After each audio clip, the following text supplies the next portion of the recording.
Hi friends, എന്താ പരിപാടി? ഇന്ന് പെട്ടെന്ന് വന്നൊരു പ്ലാനിങ് ആയതുകൊണ്ട് തന്നെ ഒരു മൂന്നാർ ട്രിപ്പിനുള്ള യാത്രയിലാണ്.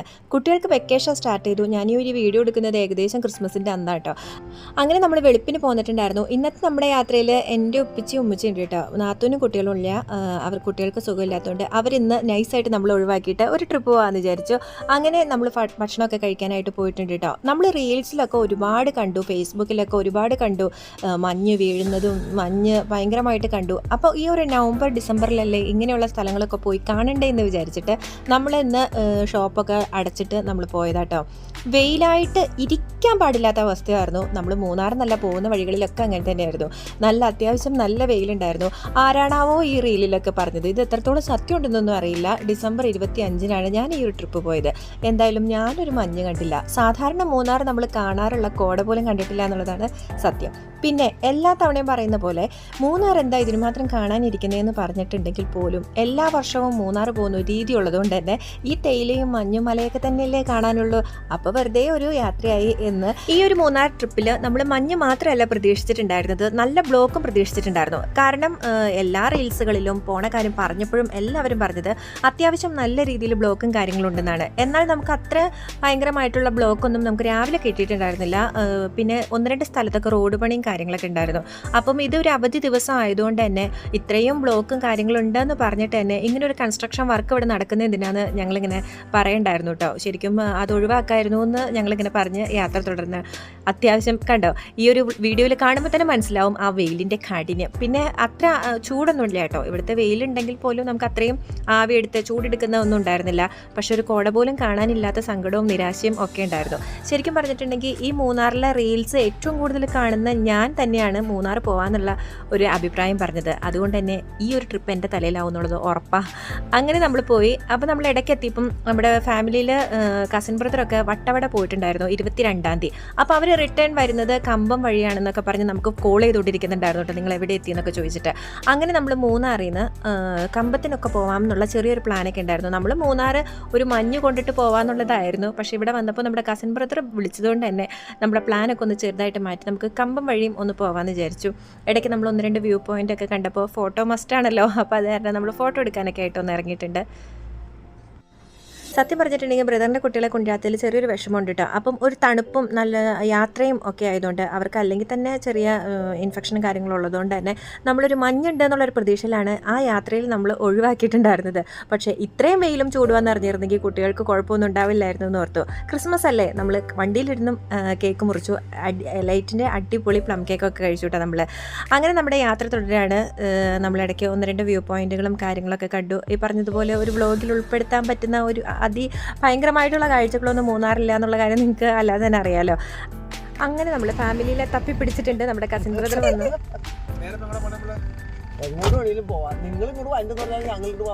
നിങ്ങളുടെ പ്ലാൻ എന്നായിരുന്നു?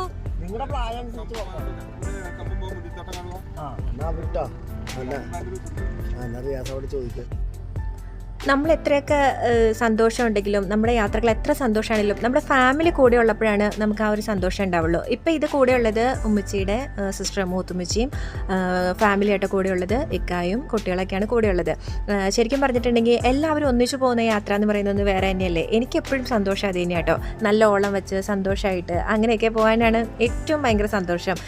ഇവരെ കണ്ടപ്പോഴും ഇവരിവിടെ ഉണ്ടെന്ന് പറഞ്ഞ് നമ്മളിങ്ങനെ ഒന്നിച്ച് പോവാം എന്നൊക്കെ പറഞ്ഞപ്പോഴും ഭയങ്കര സന്തോഷമായി കുട്ടികൾക്കും ഒക്കെ. അങ്ങനെ ഞങ്ങൾ ഇടയ്ക്കൊന്ന് കരിക്കൊക്കെ കുടിച്ച് ഒന്ന് ഉഷാറാവാനായിട്ട് ഇരിക്കുന്നു കേട്ടോ. ഈ തമിഴ്നാട്ടിൽ പോകുമ്പോൾ ഏറ്റവും വലിയ പ്രശ്നം എന്ന് പറയുന്നത് ഈ ഫുഡാണല്ലോ. ഫുഡ് പറ്റിയ സ്ഥലങ്ങളൊന്നും കിട്ടാത്തതുകൊണ്ട് അത്യാവശ്യം നല്ല രീതിയിൽ വിശപ്പും കാര്യങ്ങളൊക്കെ ഉണ്ടായിരുന്നു. അപ്പോൾ കരിക്കൊക്കെ കുടിച്ച് കുട്ടികളെ കുറച്ച് സമാധാനിപ്പിച്ച് നമ്മുടെ യാത്ര തുടരുകയാണ്.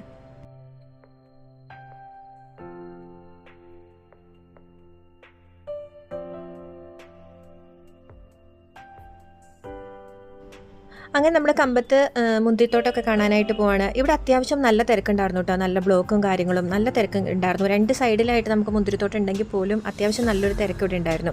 അങ്ങനെ നമ്മൾ ഇത്തവണ മുന്തിരി, കഴിഞ്ഞ ഒരു പ്രാവശ്യം ഞങ്ങളിവിടെ വന്നപ്പോൾ പച്ച മുന്തിരി ആയിരുന്നു ഉണ്ടായി കിടക്കുന്നത്, പച്ച ഇതിലുള്ള മുന്തിരി. ഇത്തവണ നല്ല അടിപൊളിയായിട്ട് പൂത്ത് നിൽക്കുന്നുണ്ട്.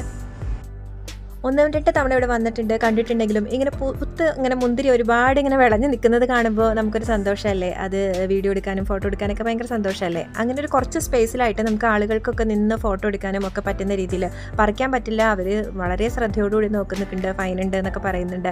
അങ്ങനെ മുന്തിരി ഇങ്ങനെ അടിപൊളിയായിട്ടുള്ള മുന്തിരി, കൊല കുത്തി നിൽക്കുന്ന മുന്തിരികളൊക്കെ കണ്ടു. കുറേ ഫോട്ടോയും വീഡിയോയും ഒക്കെ എടുത്തു. ഈ പറഞ്ഞ പോലെ തൊട്ട് നോക്കാനും ഒക്കെ നമുക്ക് എല്ലാവർക്കും തോന്നും, കുട്ടികൾക്കും ഒക്കെ തോന്നും. അത്രയും ഇതിലാണ് മുന്തിരി നിൽക്കുന്നത്. കണ്ടോ, എല്ലാം നല്ല വിളഞ്ഞ് നിൽക്കുന്ന മുന്തിരിയാണ്. അവിടെ നിന്ന് കുറച്ച് ഫോട്ടോസ് എടുത്തു. പിന്നെ അവരുടെ ജ്യൂസ് ഉണ്ട് കേട്ടോ. സത്യം പറയാലോ, ജ്യൂസ് വലിയ മെച്ചമൊന്നുമില്ല, ആ മുന്തിരിയുടെ രുചിയൊന്നുമില്ല, പഞ്ചസാരയുടെ ആ മധുരം മാത്രമേ ഉള്ളൂ. കുറേയൊക്കെ ജ്യൂസ് ഒക്കെ അവിടെ വിൽക്കുന്നുണ്ട്. ഇവിടെ കയറുന്നതിന് പ്രത്യേകം പൈസയൊന്നുമില്ല. ഈ ജ്യൂസ് നമുക്ക് കുടിക്കണമെങ്കിൽ കുടിക്കാം, വാങ്ങി കഴിക്കാം, അത്രേ ഉള്ളൂ. ജ്യൂസ് അത്ര വലിയ ക്വാളിറ്റി ഒന്നും തോന്നിയില്ല. പക്ഷെ നമ്മൾ ഇവിടുന്ന് മുന്തിരി വാങ്ങിയിട്ടുണ്ടായിരുന്നു. ഇതിന് മുമ്പ് നമ്മൾ പലതവണ മുന്തിരി വാങ്ങിച്ചപ്പോഴും നമുക്ക് നല്ല മുന്തിരി കിട്ടിയതുകൊണ്ട് തന്നെ, അതുപോലെ വളരെ റേറ്റ് കുറവിൽ നമുക്ക് മുന്തിരി കിട്ടിയതുകൊണ്ട് തന്നെ നമ്മൾ മുന്തിരി വാങ്ങിച്ചിട്ടുണ്ടായിരുന്നു. ശരിക്കും പറഞ്ഞിട്ടുണ്ടെങ്കിൽ ഞാൻ പറയുകയാണെങ്കിൽ ഫ്രൂട്ട്സ് ഐറ്റംസിൽ ഏറ്റവും ഒഴിവാക്കാൻ പറ്റുന്ന ഒരു സാധനം മുന്തിരി എന്നാണ് എനിക്ക് തോന്നിയിട്ടുള്ളത്. നമ്മൾ പല റീൽസുകളിലും പല ആരോഗ്യ വിദഗ്ധരൊക്കെ പറയുന്നത് നമ്മൾ കേട്ടിട്ടുണ്ടല്ലോ. കാരണം അത്രയും കെമിക്കൽ അല്ലെങ്കിൽ അത്രയും വിഷമരുന്നുകളാണ് ഈ മുന്തിരിയിലൊക്കെ. ഒരു ബോട്ടിൽ ഇങ്ങനെ ഇതിൽ കൊണ്ടുവന്ന് മുന്തിരി കൊലകളിലൊക്കെ മുക്കുന്നതിന് നമ്മൾ കണ്ടിട്ടുണ്ട്. ഇത് നമ്മൾ നേരിട്ട് കണ്ടിട്ടുള്ളൊരു കാര്യം കേട്ടോ. നമ്മൾ ഒരു തവണ പോയപ്പോൾ നേരിട്ട് കണ്ടിട്ടുണ്ട് നമ്മളിതിൽ ഇങ്ങനെ വിഷം മുക്കുന്നതൊക്കെ. അപ്പോൾ എനിക്ക് തോന്നുന്നത് ശരിക്കും പറഞ്ഞിട്ടുണ്ട്, ഈ ഗ്രേപ്സിലെ ഒരു എന്ത് ആരോഗ്യ ഗുണം അതിൽ നിന്ന് കിട്ടുമെന്ന് പറഞ്ഞാലും നമ്മുടെ ഫ്രൂട്ട്സിൽ നമുക്കത് ഒഴിവാക്കാമെന്ന് എനിക്ക് പലപ്പോഴും തോന്നിയിട്ടുണ്ട് കേട്ടോ. ഞാനൊക്കെ 1, 2, 3 മണിക്കൂറൊക്കെ മുന്തിരി ഉപ്പുവെള്ളത്തിലും മഞ്ഞപ്പൊടിയിലൊക്കെ ഇട്ടിട്ടാട്ടോ കുട്ടികൾക്ക് കൊടുക്കുക. ഒരിക്കലും വാങ്ങിയിട്ട് നമ്മൾ നേരിട്ട് ഒരിക്കലും കൊടുക്കില്ല. കൊടുക്കുമ്പോഴും നമുക്ക് ടെൻഷനാണ്. അതിലൊരു വെളുത്ത ഒരു ഷെയ്ഡ് ഉണ്ടല്ലോ, അത് കെമിക്കലാണോ എന്താണെന്ന് നമുക്കറിയില്ലല്ലോ, കീടനാശിനികളാണോ എന്നൊന്നും അറിയില്ല. അപ്പോൾ ഞാൻ എപ്പോഴും വീട്ടിൽ പറയുന്നൊരു കാര്യമാണ്, മുന്തിരി നമുക്ക് ഫ്രൂട്ട്സിൽ നിന്ന് ഒഴിവാക്കാമെന്ന് പറയുന്നതാണ്. പക്ഷേ ഈ മുന്തിരിത്തോട്ടം കണ്ടപ്പോഴും ഈ മുന്തിരികൾ ഇവിടുത്തെ വാങ്ങിയപ്പോഴും ഒന്നും അത് തോന്നിയില്ല കേട്ടോ. ഉപ്പും മഞ്ഞളും ഒന്നും ഇടാതെ തന്നെ ഞങ്ങൾ വണ്ടിയിലിരുന്ന് തന്നെ മുന്തിരി കഴിച്ചു. അത് വേറൊരു സത്യം. പക്ഷേ ഈ മുന്തിരിയിൽ ഒരു വെളുപ്പ് ഷെയ്ഡ് അങ്ങനെയൊന്നും ഉണ്ടായിരുന്നില്ല. നമുക്കറിയില്ല എന്താണെന്നൊന്നും. പക്ഷേ എന്തായാലും മുന്തിരി ആ കാണുമ്പോൾ നമുക്ക് കഴിക്കാനുള്ള ഇതുകൊണ്ട് നല്ല വൃത്തിയിൽ കഴുകിയിട്ട് നമ്മൾ വണ്ടിയിലിരുന്ന് തന്നെ മുന്തിരി കഴിച്ചിട്ടുണ്ടായിരുന്നു. അത് ആദ്യം തന്നെ പറയണമല്ലോ. രാവിലെ ഒന്നും കിട്ടാത്ത ബ്ലോക്ക് നമുക്ക് രാത്രി കിട്ടിയിട്ടുണ്ടായിരുന്നു. ഇത് ആനച്ചാലാട്ടോ. ഏകദേശം 1.5-2 മണിക്കൂറോളം വഴി ബ്ലോക്ക് ചെയ്തിട്ടിട്ട് എന്തോ ഉത്സവമാണെന്ന് പറഞ്ഞിട്ട് ഇവിടെ ഭയങ്കര ആഘോഷങ്ങൾ നടക്കുക കേട്ടോ. എന്നാൽ അത്രയും 1.5-2 മണിക്കൂറോളം ആ യാത്രക്കാരെ അവിടെ ബുദ്ധിമുട്ടിച്ച് അവിടെ നിർത്തിയിരിക്കുകയാണ്. സൈഡിലൂടെ ഒരു ചെറിയ വഴി കൊടുത്ത് അവർക്ക് നന്നായിട്ട് പോകാൻ പറ്റുമായിരുന്നു. ഫുള്ള് ടൂറിസ്റ്റുകളായിരുന്നു കേട്ടോ. നോർത്ത് ഇന്ത്യൻസ് ഉണ്ടായിരുന്നു, കുട്ടികളുണ്ടായിരുന്നു. കാറൊക്കെ കുറേ നേരം നിർത്തിയിട്ടിട്ട് കുട്ടികൾ അതിൽ നിന്ന് കരയുന്നുണ്ടായിരുന്നു. വളരെ മോശമായിട്ട് തോന്നിയിട്ടോ. നമ്മുടെ നാട്ടിലൊക്കെ ഒരു ഉത്സവം നടക്കുക എന്ന് പറയുമ്പോൾ നമുക്ക് ഭയങ്കര സന്തോഷമാണ്, നമ്മളതിൽ കൂടി ഇണങ്ങുകയും ഒക്കെ ചെയ്യാറുണ്ട്. പക്ഷേ അത് മറ്റുള്ളവർക്ക് ബുദ്ധിമുട്ടിക്കാത്ത രീതിയിലാണ് ചെയ്യുക. നാട്ടുകാരെ ഇടപെട്ട് ഒരു ബ്ലോക്കില്ലാത്ത രീതിയിലാക്കാനൊക്കെ ശ്രമിക്കും. ഇത് അതൊന്നുമില്ലാതെ അവരവിടെ കിടക്കട്ടെ എന്നൊരു രീതി അവർക്ക് ഉണ്ടായിരുന്നുവെന്ന് എനിക്ക് പലപ്പോഴും തോന്നിയിട്ടോ. ദേഷ്യം തന്നെ വന്നു ആ ഒരു യാത്രയിൽ.